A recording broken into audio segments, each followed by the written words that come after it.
देखिए हम आ पहुँचे हैं हिमाचल की हसीन वादियों में। हमारे साथ हैं हमारे कैमरामैन राहुल और पत्रकार राहुल। आइए आपको यहाँ पर ले चलते हैं कुछ ये हसीन लड़कों के पास जो यहाँ पे कुछ करने की कोशिश कर रहे हैं। आपसे पूछा किसी ने? हाँ, आप अपना नाम बताइए। आप हम यहाँ इंटरव्यू नहीं ले रहे हैं, आप जरा खुल के बताए ताकि हम अभी जरा हेलीपैड पे आए हुए हैं। हाँ, तो अभी यहाँ पे इंतजार कर रहे हैं कि कोई हेलीकॉप्टर आगे रुकेगा जो हमें यहाँ से लेके जाएगा, लेकिन हमारी शायद ले जा ना पाई क्योंकि हमने उसके पैसे नहीं दिए। तो और यहाँ पे कितने सालों से आ रहे हैं यहाँ पे? मैं तो बचपन से यहीं आ रहा हूँ। हर साल, हर दिवाली, हर होली, हर दशहरे पे आता हूँ। और खासकर से क्या कहते हैं, जब वो बाल दिवस होता है तो मैं जरूर आता हूँ, क्योंकि यहाँ पे कभी कभी चाचा नेहरू भी आए थे तो उन्होंने यहाँ पे देश के लिए आज़ादी दी थी। आज़ादी दी थी, कुर्बानी दी थी। और कुर्बानी दी थी, कुर्बानी आप ये देखिए, इनमें बहुत समझदार आदमी है। आप हमारे साथ बने रहिए, हमारे यहाँ पर दूसरे दर्शक मौजूद हैं। अब आप अपना नाम बताइए। मेरा नाम है अमित तोमर। जैसा कि मैंने आपको पहले भी इंग्लिश में बता चुका हूँ, शायद आपको समझ नहीं आता, पता नहीं कैसे कैमरामैन और पत्रकार हैं आप। और बताना चाहूँगा कि यहाँ पर हम आए हुए हैं और ये जगह बहुत ही खूबसूरत है और अंदर की रानी मुझे क्यों देख रहे हैं, तो थोड़ा मैं आपको जरा आगे दिखाइए। आ गया कैमरा। हाँ देखिए, ये हरी हरी वादियों में आपका चेहरा बहुत खिला हुआ लग रहा है, ये देखिए। तो थैंक यू। हाँ, ये पेड़ों से कुछ पुराना नाता? ये मेरा दोस्त था, बड़ा ही भैंस टाइप का था। मैं उसको अक्सर चराने के लिए यहीं लाता था। आपको मैं दिखाता हूँ, कैमरा में दिखाइए आप। ये जहाँ पे बहुत हरी घास हुआ करती थी, मैंने उसको सारी चरवा दी।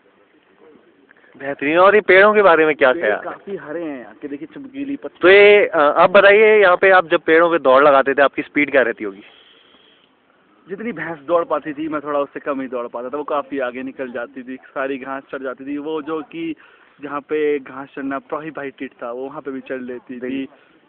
एक सवाल मैं अमित जी से भी पूछना चाहूँगा। बिल्कुल पूछिए। देखिए, अभी मैं अमित जी से पूछना चाहूँगा कि देखिए, जैसे आपने अभी देखा पिछले कुछ दिनों में प्रदूषण काफ़ी बढ़ गया है, पॉल्यूशन हो गया है और काफ़ी मतलब कि पत्ते और वनस्पति ख़त्म होते जा रही है।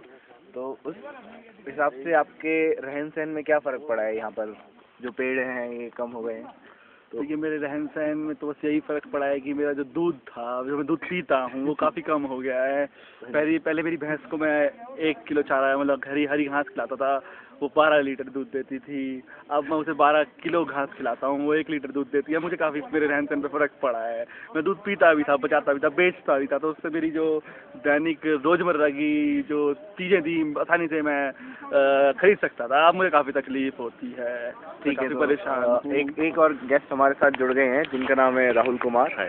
और राहुल कुमार जी, आप हमें कुछ बताना चाहेंगे यहाँ पे जो प्रदूषण हुआ है उसके बाद से? चॉपर आ गया, चॉपर आ गया, चॉपर। यहाँ के हालात में क्या फ़र्क आया है? सर बिजी है। देखिए, हालात के बारे में देखा जाए तो यहाँ पे जो बंदरों की नस्ल थी वो काफ़ी कम हो गई है, क्योंकि ये पेड़ पहले बहुत हरे होते थे। अब उनके पत्ते देखिए सूख गए हैं, वो आपको सामने दिखाई दे रहा है। एक फेवरेट पेड़ होता था, यार वरुण ने शुरू कर दिया था पिछले साल, इसलिए आज तक पत्ती तो नहीं हुई। उसका फर्क यही पड़ा है कि अब यहाँ पे बंदरों में बहुत कमी आ गई है। और कुछ बंदर यहाँ से दिल्ली चले गए थे, तो वो लोग पढ़ लिख गए हैं। अब उन्होंने पेड़ों पे चलना फिरना बहुत ही कम कर दिया। आप यहाँ पर हुए विकास को किस तरह से देखते हैं?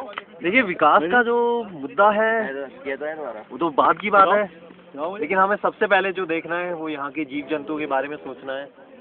लोग सर्दियों में बिना कपड़ों के घूमते थे, अब तो इतना प्रदूषण हो चुका है कि उन्हें कपड़े पहनने पड़ते हैं। ओके, तो मतलब कि उनके रहन सहन में भी क्या फ़र्क आया आपको? रहन सहन में देखिए कितना बदलाव आ चुका है। वो लोग गॉगल्स लगाने लगे हैं, शूज़ पहनने लगे हैं वुडलैंड के, जैसे जैकेट। ये सब प्रदूषण का ही किया धरा है। देखिए अमित जी, आपसे मैं एक सवाल पूछना चाहूँगा कि जैसे कि अभी राहुल जी ने बताया कि आपके रहन सहन में काफ़ी बदलाव आया इसके बाद से, जब से विकास हुआ है। आप पहले वो क्या कहते हैं, वानर से अब मानुष हो गए हैं, तो उस हिसाब से आप कुछ बताइए। अरे ये जो राहुल, ये 2 कौड़ी की भैंस है, ये भैंस वाला है, दूध वाला है, ये घटिया लोग है। ये क्या बात करते हो आप? इतने बड़े प्रोग्राम पे आपने कोई बुलाया है? मैं इस प्रोग्राम पे आप शब्दों का प्रयोग नहीं करना चाहता। फोन आ रहा है आपका? Phone is ringing.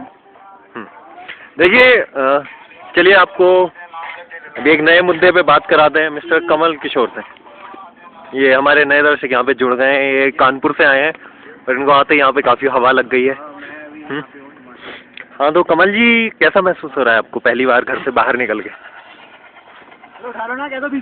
I don't like India TV reporters.